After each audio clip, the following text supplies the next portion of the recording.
हम लोग बात करते हैं फेरिंग्स की। बक्कल कैविटी कहाँ पर ओपन होती है? फेरिंग्स में ओपन होती है। फेरिंग्स एक कॉमन पैसेज होता है। अगर हम देखें तो माउथ जो होता है वो डायरेक्ट माउथ जो होता है वो डायरेक्ट एक ही जगह पर ओपन होता है, और एक जगह पर कहाँ पर ओपन होता है, तो जहाँ पर ओपन होता है उस जगह को हम लोग क्या बोलते हैं? इस जगह को क्या बोलते हैं? फेरिंग्स बोलते हैं। अगर हम देखें तो फेरिंग्स में दो चीज़ें होती हैं, एक ग्लॉटिस होता है, एक गलेट होता है। ग्लॉटिस मतलब फेरिंक्स इस पूरे पोर्शन को बोला गया। इसमें दो पाइप है, हमने देखा। एक पाइप जो है वो उसको क्या बोलते हैं? ईसोफेगस, और एक दूसरा पाइप है जिसको हम लोग ने क्या बोल दिया? लैरिंग्स बोल दिया। लैरिंग्स जो पाइप है वो ढका हुआ होता है जिस ढक्कन से, उसको बोलते हैं ग्लॉटिस, और ईसोफेगस जिस ढक्कन से ढका हुआ होता है उसको बोलते हैं गलेट। मतलब इसकी ओपनिंग को क्या बोलते हैं? ईसोफेगस की गलेट बोलते हैं। ग्लॉटिस के ऊपर एक फ्लैप इस तरीके का स्ट्रक्चर होता है जो ग्लॉटिस को कवर करता है। इसको हम लोग बोलते हैं एपिग्लॉटिस। तो एपिग्लॉटिस प्रिवेंट करता है ताकि कोई फूड पार्टिकल्स विंड पाइप में या लैरिंग्स में ना जा पाए। अब बात करते हैं फेरिंग्स की। फेरिंग्स के तीन पार्ट होते हैं: ओरोफेरिंग्स, नेसोफेरिंग्स, लैरिंगोफेरिंग्स। फेरिंग्स के तीन पार्ट: ओरोफेरिंग्स, नेसोफेरिंग्स, लैरिंगोफेरिंग्स। जो नेसोफेरिंग्स होता है वो अगर हम देखें बक्कल कैविटी में जो हम लोग यूवुला देखते हैं, यूवुला के सामने वाला जो पोर्शन होता है वो हमारा क्या होता है? नेसोफेरिंग्स। इसी नेसोफेरिंग्स में दो ओपन होती हैं, दो ओपनिंग होती हैं। एक नाक के द्वारा जो हमारा एक पोर ओपन होता है, इसको एक्सटर्नल नेयर बोलते हैं। क्या बोलते हैं? एक्सटर्नल नेयर, और इंटरनल लेयर, सॉरी। और उसके बाद क्या होता है? एक ईयर। ईयर्स के द्वारा जो एस्चियन ट्यूब यहाँ पर ओपन होती है, या कि जो कभी कभी ऐसा आपने देखा होगा कि ठंडक महसूस होती है, या ऐसा देखा होगा जैसे अगर हम लोग एयर भरे तो नाक के द्वारा कुछ कान के द्वारा एयर बाहर निकलती है, ऐसा प्रेशर लगता है। तो वो इस वजह से लगता है कि कहीं ना कहीं पोर होगा, और वो पोर कहाँ होता है? नेसोफेरिंग्स में होता है। यूसोफेगस की बात करते हैं। यूसोफेगस एक थिन ट्यूब होता है जो कितना सेंटीमीटर लंबा होता है? 25 सेंटीमीटर लॉन्ग होता है।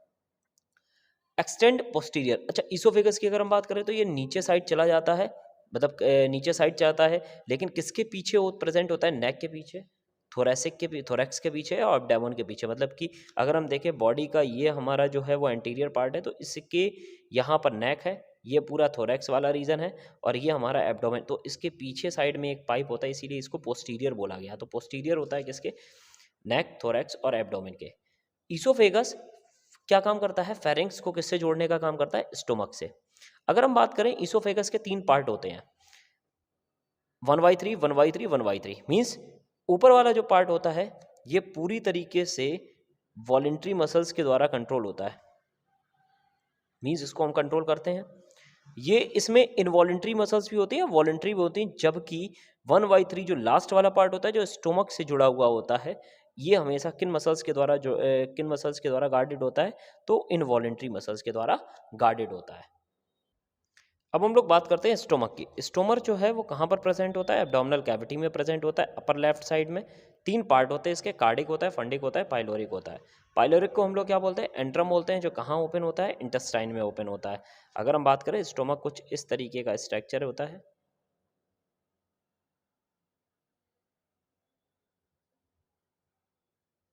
इस तरह का ये वाला हमारा क्या पार्ट होता है? कार्डिक पार्ट होता है। ये हमारा क्या पार्ट होता है? पाइलोरिक पार्ट होता है। और ये वाला जो पार्ट होता है इसको बोलते हैं फंडिक। तो फंडिक मेन पार्ट होता है। ईसोफेगस जहाँ खुलता है स्टोमक के, उसको बोलते हैं कार्डिक, और उसके पीछे वाला क्या पार्ट होता है? पाइलोरिक होता है। अगर हम बात करें, स्टोमक जो होता है ह्यूमन के अंदर तीनों पार्ट प्रेजेंट होते हैं, फ्रॉग के अंदर केवल दो प्रेजेंट होते हैं, फंडिक एब्सेंट होता है। रूमिनेंट जितने भी एनिमल्स होते हैं, जिनको मैमल्स बोलते हैं, जो चूइंग और कटिंग का काम करते हैं, उनमें चार स्टोमक के पार्ट होते हैं: रूमेन होता है, रेटिकुलम होता है, ओमेसम होता है, एपोमेसम होता है। अब रूमेन में क्या होते हैं? रूमेन में जितने भी होते हैं मैथनोजेंस पाए जाते हैं। क्या पाए जाते हैं? मैथेनोजेंस पाए जाते हैं। मीन्स मीथेन को जनरेट करने वाले बैक्टीरिया प्रेजेंट होते हैं।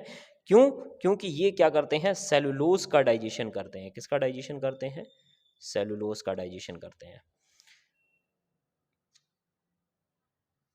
अगर हम बात करें तो ये कैसा होता है? वाइड होता है, स्टोमक वाइड होता है। किस शेप का होता है? जे शेप्ड का। मस्कुलर ऑर्गन होता है। इसकी अगर लंबाई देखें तो कितनी होती है? 30 सेंटीमीटर लंबा होता है। और कितना चौड़ा होता है? 15 सेंटीमीटर चौड़ा होता है। अगर हम बात करें कार्डिक और पाइलोरिक पर, दो ढक्कन पाए जाते हैं, या फिर हम ये बोलते हैं स्पिंचर्स पाए जाते हैं। पहला होता है कार्डिक स्पिंचर्स और दूसरा होता है पाइलोरिक स्पिंचर।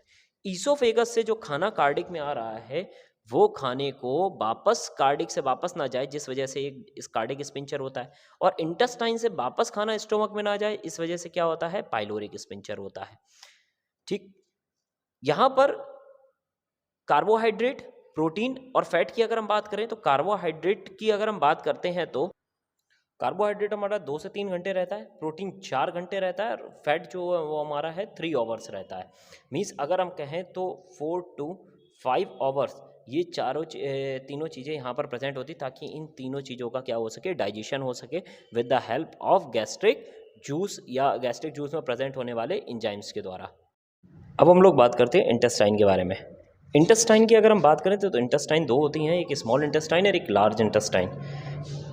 स्मॉल इंटेस्टाइन की लेंथ 6.5 सेंटीमीटर होती है, जबकि जो विड्थ होती है वो कितनी होती है, 2.5 centimetre. Large intestine 1.5 centimetre long होता है, जबकि 6 सेंटीमीटर अप्रॉक्स क्या होता है, वाइड होता है। स्मॉल इंटेस्टाइन का वाइडेस्ट पोर्शन कम होता है, जिस वजह से उसको स्मॉल बोलते हैं। लार्ज का वाइडेस्ट पोर्शन ज़्यादा होता है, इसलिए उसको लार्ज इंटेस्टाइन बोलते हैं। स्मॉल इंटेस्टाइन के 3 पार्ट होते हैं, एक ड्यूडेनम जहाँ पर स्टोमक ओपन होता है, उसके बाद जैजनम, देन इलियम आता है। ड्यूडेनम यू शेप्ड होता है, जैसे मान लीजिए ये पाइप है, ये हमने ड्यूडेनम मान लिया है, ठीक। यहाँ पर 2 ऊपर से पाइप आकर ओपन होते हैं, एक पैनक्रियास से आ रहा है, एक हमारा क्या आ रहा है, एक हमारा लिवर से आ रहा है। ये दोनों डक्ट एक साथ आकर यहाँ पर ओपन होती हैं, जिसको हम लोग बोलते हैं हिपैटो पैनक्रियाटिक डक्ट। क्या बोलते हैं, हिपैटो पैनक्रियाटिक डक्ट बोलते हैं। जैजनम आप लोग अगर देखें तो डाइजेस्टिव सिस्टम में जो सबसे क्वाइल्ड पोर्शन जो बीच में दिखाई पड़ता है वो हमारा कौन सा होता है, जैजनम होता है। उसके बाद आता है इलियम। इलियम वो पोर्शन होता है जहाँ से लार्ज इंटेस्टाइन की शुरुआत होती है। इलियम जैसे ही खत्म होगा वैसे ही लार्ज इंटेस्टाइन का पहला पार्ट स्टार्ट हो जाएगा, जिसको हम लोग बोलते हैं सीकम बोलते हैं। इलियम की अगर हम बात करते हैं तो इलियम में सबसे ज़्यादा एब्जॉर्प्शन होता है। अगर आपसे कोई पूछे कि सबसे ज़्यादा एब्जॉर्प्शन कौन से पार्ट में होता है स्मॉल इंटेस्टाइन के, तो कौन सा पार्ट होता है, इलियम होता है। लार्ज इंटेस्टाइन में अगर हम देखें 3 पार्ट होते हैं, सीकम होता है, कॉलन होता है, रेक्टम होता है। सीकम की बात करते हैं तो सीकम जो होता है वो ब्लाइंड सैक पोर्शन होता है। ब्लाइंड सैक का मतलब है कि पूरी तरीके से बंद होता है, वापस नहीं उसमें वापस कोई जा सकता है, ठीक। उसके बाद हम देखते हैं वर्मीफॉर्म अपेंडिक्स होता है। सीकम सबसे ज़्यादा किस में बड़ा होता है, लार्ज हार्बीवोर्स में बड़ा होता है। यहाँ पर 2 चीज़ों की सिंथेसिस होती है, विटामिन बी और विटामिन के। कोलन की बात करते हैं, कोलन कौन सा पोर्शन होता है, सीकम के जस्ट बाद वाला पोर्शन होता है colon. Ascending colon, transverse colon, descending colon और सिग्मॉइड कोलन। अगर हम देखें तो असेंडिंग कोलन कुछ इस तरीके का होता है, यहाँ से अगर हम देखें तो ये ऊपर की तरफ जो जाएगा ये असेंडिंग कोलन, इधर घूम जाएगा ट्रांसवर्स कोलन, इधर आ जाएगा तो हमारा ये कौन सा हो गया, डिसेंडिंग कोलन, और आगे की तरफ ये घूम जाएगा तो ये सिग्मॉइड कोलन होता है। यहाँ वाला पोर्शन जो कहलाता है सीकम कहलाता है। इसके बाद ये ऊपर जो जा रहा है ascending, transverse, descending, then sigmoid colon. उसके बाद आता है रेक्टम। यहाँ से जो पोर्शन ओपन होता है उसको बोलते हैं रेक्टम बोलते हैं, जो सबसे लास्ट पोर्शन होता है एलिमेंट्री कैनाल का, जो आगे एनस में जाकर ओपन हो जाएगा। जितना भी जो बॉडी का एक्सक्रीटरी वेस्ट होता है वो रेक्टम के द्वारा एनस पे पहुँचता है, और एनस में 2 एनल स्पिंचर्स होते हैं जो उस वेस्ट को इकट्ठा होने के बाद में बॉडी के द्वारा बॉडी से इजेक्ट आउट कर देते हैं। इस वीडियो में हम लोग बात करेंगे हिस्टोलॉजी ऑफ गट। गट क्या होता है? अगर हम देखें तो जो पाइप हमारा कहाँ से स्टार्ट होता है एलिमेंट्री कैनाल का, ईसोफेगस से रेक्टम तक चलता है। इस एलिमेंट्री कैनाल की पाइप को हम लोग जो बोलते हैं, क्या बोलते हैं, गट बोलते हैं। क्या बोलते हैं, गट। अगर हम देखें तो गट जो होता है वो 4 लेयर से मिलकर बनता है। ये एक डायग्राम बनाया है जिसमें हम देखेंगे ये सबसे बाहर वाली लेयर है फर्स्ट, उसके बाद ये सेकेंड लेयर, देन ये थर्ड लेयर, और उसके बाद सबसे अंदर वाली जो है वो हमारी है 4th लेयर। सबसे पहले हम लोग बात करते हैं जो सबसे बाहर वाली लेयर होती है उसको बोलते हैं सीरोसा। सीरोसा सबसे आउटर मोस्ट लेयर होती है, एब्सेंट होती है, मतलब कहाँ पर नहीं पाई जाती, तो ईसोफेगस। अगर आपसे क्वेश्चन पूछा जाता है ईसोफेगस में गट की कौन सी लेयर एब्सेंट होती है, तो सीरोसा एब्सेंट होती है। सीरोसा किसकी बनी हुई होती है, मीजोथीलियम टिश्यूज की बनी हुई होती है जो थिन लेयर में होते हैं। सेकेंड लेयर होती है मस्कुलरिस, मीन्स ऐसी लेयर जिसमें मसल्स प्रेजेंट होती हैं। कौन कौन सी मसल्स, एक सर्कुलर मसल्स, दूसरी लॉन्गिट्यूडनल मसल्स। मसल एक ऐसी लेयर जिसमें मसल्स प्रेजेंट होती है, इसीलिए इसको बोलते हैं मस्कुलर लेयर या फिर मस्कुलरिस बोलते हैं। इस लेयर में दो टाइप की मसल्स पाई जाती, अंदर साइड प्रेजेंट होती है सर्कुलर मसल्स, बाहर साइड प्रेजेंट होती है लॉन्गिट्यूडनल मसल्स।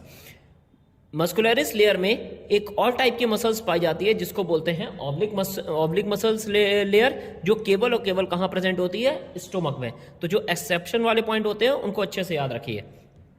उसके बाद सब म्यूकोसा थर्ड लेयर होती है, जो किसकी बनी हुई होती है, लूज कनेक्टिव टिश्यू। और आपको पता है लूज कनेक्टिव टिश्यू जो होता है वो क्या, वहाँ पर क्या क्या प्रेजेंट होते हैं, ब्लड और लिम्फ।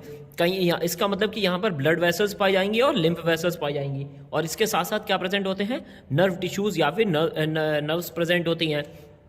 सब म्यूकोसा लेयर में अगर हम देखें तो ड्यूडरम रीजन पर क्या पाई जाती है, ग्लैंड्स पाई जाती है, और इन ग्लैंड्स को हम लोग क्या बोलते हैं, ब्रूनर्स ग्लैंड। क्या बोलते हैं, ब्रूनर्स ग्लैंड्स बोलते हैं।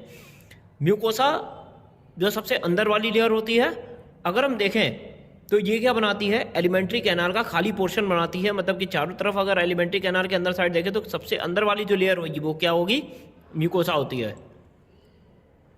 म्यूकोसा से दो टाइप की आउटग्रोथ निकलती है। मीन्स स्टोमक में म्यूकोसा कुछ फोल्ड अंदर की तरफ इस तरीके से बनाती है, उसको हम लोग बोलते हैं, उसको हम लोग क्या बोल देंगे, रेगुलर फोल्ड्स बनाती है, ठीक। और जो स्मॉल इंटेस्टाइन में फिंगर लाइक स्ट्रक्चर बनाती है उसको हम लोग क्या बोलते हैं, विली बोलते हैं। क्या बोलते हैं, विली बोलते हैं। इरेगुलर फोल्ड्स को हम लोग RUAGES रोइजेस बोलते हैं, और फिंगर लाइक स्ट्रक्चर को क्या बोलते हैं, विली बोलते हैं। म्यूकोसा के अंदर ग्लैंड प्रेजेंट होंगी, वो कहाँ पर प्रेजेंट होती, स्टोमक में। जबकि इंटेस्टाइन में जो विलाई होते हैं, इस विलाई के जैसे विलाई होता है ना, जैसे हमने आपको बोल दिया ये विलाई है, ये क्या है, विलाई है। तो दो विलाई जब नीचे की तरफ और ज़्यादा नीचे की तरफ धंस जाते हैं तो उनको बोलते हैं क्रिप्ट्स। क्या बोलते हैं, क्रिप्ट्स बोलते हैं। सबसे पहले बाहर वाली लेयर हो गई हमारी, ये बाहर वाली लेयर को हमने सीरोसा बोल दिया। क्या बोल दिया, सीरोसा। दूसरी में मस्कुलर लेयर, तो हमने ये बोल दिया यहाँ पर मस्कुलर लेयर है और दो टाइप की मसल्स होंगी, एक हमारी सर्कुलर मसल्स है, एक लॉन्गिट्यूडनल मसल्स है। लेकिन स्टोमक रीजन में एक हमारी ऑब्लिक मसल्स और निकल के आती है। थर्ड जो होती है वो हमारी कौन सी प्रेजेंट होती है, वहाँ पर ब्लड वेसल्स प्रेजेंट होती है। कहाँ प्रेजेंट होती हैं, ब्लड वेसल्स प्रेजेंट। फोर्थ जो होती है वो हमारी कौन सी होती है, म्यूकोसा होती है। क्या होती है, म्यूकोसा। अब हम लोग देखते हैं विलाई क्या होता है। विली मतलब क्या होता है, अभी हमने देखा था कि जो म्यूकोसा की लेयर स्मॉल इंटेस्टाइन में अंदर की तरफ फोल्ड हो जाती हैं, वो ही बीच में क्या बनाती हैं, एक धसा हुआ पोर्शन बनाती है जिसको हम लोग क्या बोलते हैं, क्रिप्ट्स बोलते हैं। क्या बोलते हैं, क्रिप्ट्स बोलते हैं। ये जो सेल्स यहाँ पर जो विलाई होते हैं, ये किनारे किनारे एक थ्रेड लाइक इस तरीके से स्ट्रक्चर निकालती हैं। इस स्ट्रक्चर को हम लोग बोलते हैं माइक्रोविलाई। मीन्स विलाई के ऊपर जो हेयर लाइक स्ट्रक्चर प्रेजेंट होते हैं बहुत सारे, इनको हम लोग क्या बोलते हैं, माइक्रोविलाई बोलते हैं। जो दूर से देखने पर ऐसा लगता है कि ब्रश हो, ठीक है, कैसा हो, ब्रश वाटर अपीयरेंस देती हो। अब ये क्या काम करते हैं, इनके बीच में जब खाना आता है ना, तो अगर ऊपर ही ऊपर निकल जाएगा तो कम एरिया मिलेगा, लेकिन जब खाना इनके बीच में आता है तो अच्छी तरीके से मिक्स हो जाता है इंटेस्टाइनल जूस में। इसीलिए हम लोग बोलते हैं इंक्रीज द सरफेस एरिया। किसके लिए बढ़ाती हैं, एब्जॉर्प्शन के लिए। किसके लिए, एब्जॉर्प्शन के लिए बढ़ा लेती हैं। उसके बाद विलाई जो होते हैं, इनमें क्या प्रेजेंट होते हैं, कैपिलरीज के नेटवर्क प्रेजेंट होते हैं, ताकि जो चीज़ एब्जॉर्ब होनी होगी वो इन्हीं में एब्जॉर्ब होगी। या तो ब्लड वेसल्स में एब्जॉर्ब होगा, चाहे कार्बोहाइड्रेट हो, चाहे हमारा प्रोटीन हो, चाहे मिनरल्स हो, चाहे वाटर। केवल फैट जो है वो हमारा कहाँ प्रेजेंट होता है, लैक्टिकल्स में एब्जॉर्ब होता है। अब हम लोग बात करेंगे डाइजेस्टिव ग्लैंड्स की। डाइजेस्टिव ग्लैंड्स अगर देखें तो हमारी कौन कौन से होते हैं डाइजेस्टिव ग्लैंड्स में, सलेवरी ग्लैंड होगी, लिवर होगा, गैस्ट्रिक ग्लैंड्स होता है, पैनक्रियाज होता है, और हमारा कौन सा होता है, इंटेस्टाइनल ग्लैंड होता है। गैस्ट्रिक ग्लैंड को हम लोग वो ग्लैंड्स होती हैं जो स्टोमक में प्रेजेंट होती हैं। अब हम लोग बात करते हैं सलेवरी ग्लैंड्स की। सलेवरी ग्लैंड्स जैसे आप वर्ड्स से देख रहे होंगे, ऐसी ग्लैंड्स जो क्या निकालती हैं, सलाइवा निकालती हैं, जो कहाँ प्रेजेंट होती हैं, हमारे माउथ में, या फिर हम बोल सकते हैं हमारे कहाँ प्रेजेंट होती हैं, हमारी बक्कल कैविटी में प्रेजेंट होती हैं। अगर हम देखें तो तीन टाइप की ग्लैंड्स होती है, एक पैरोटिड होती है, सबलिंगुअल होती है और सब मैक्सिलरी होती है। ऐसा नहीं होता है कि केवल तीन होती हों, जाइगोमेस्टिक एक और ग्लैंड होती है जो हमारी स्लेवरी ग्लैंड का ही एक पार्ट होती है, लेकिन ह्यूमन के अंदर प्रेजेंट नहीं होती। तो हम लोग ह्यूमन का पढ़ रहे हैं, तो इसलिए हम लोग इन्हीं चीज़ों के बारे में डिस्कस करेंगे। सबसे पहला पैरोटिड ग्लैंड। पैरोटिड ग्लैंड हमारी कैसी ग्लैंड होती है? चीक ग्लैंड, मतलब कि कहीं ना कहीं हमारे चीक के पास प्रेजेंट होगी, इसीलिए इसको हम लोग क्या बोलते हैं? चीक ग्लैंड बोलते हैं या फिर पैरोटिड ग्लैंड बोलते हैं। अगर तीनों ग्लैंड्स की बात करें तो तीनों ग्लैंड में सबसे बड़ी ग्लैंड होती है हमारी पैरोटिड ग्लैंड, जो कहाँ प्रेजेंट होती है? इन ईयर के आगे। मीन्स अगर हम अपने गालों को देखें तो गाल पे जहाँ चीक बोन होती है ना, उसी के जस्ट पास में कौन सी ग्लैंड प्रेजेंट होती है? पैरोटिड ग्लैंड प्रेजेंट होती है।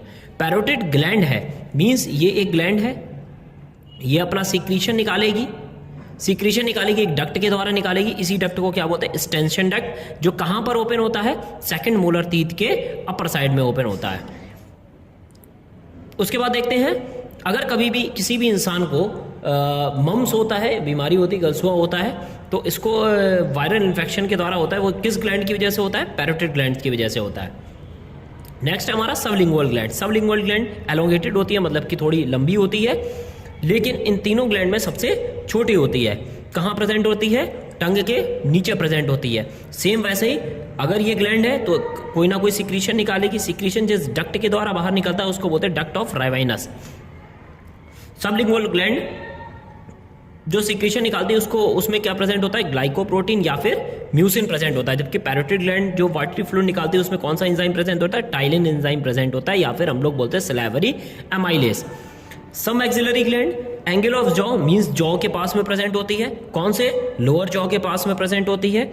ये सिक्रीशन जिस डक्ट के द्वारा माउथ में बक्कल कैविटी में पहुंचाती है उस डक्ट को बोलते हैं वॉटन्स डक्ट। क्या बोलते हैं? वॉटन्स डक्ट बोलते हैं। जो कहाँ ओपन होता है? लोअर इंसीजर के पास में ओपन होता है। और जो एब्सेंट होता है किसके अंदर? हॉर्स और रैबिट के अंदर एब्सेंट होते हैं। अगर हम देखें तो सलाइवा की अगर हम बात करते हैं, सलाइवा में 99.5% क्या होता है? पानी होता है। कौन कौन से इलेक्ट्रोलाइट होते हैं? सोडियम हो गया, पोटेशियम हो गया, क्लोरीन हो गया और बाइकार्बोनेट। लाइसोजाइम होता है। एसिडिक कितना होता है? 6.8 होता है पीएच इसका। सलेवरी अमाइलेज स्टार्च को माल्टोज में कन्वर्ट करेगा और टोटल स्टार्च का 30% जो है वो स्प्लिट हो जाता है कहाँ पर? हमारी बक्कल कैविटी में।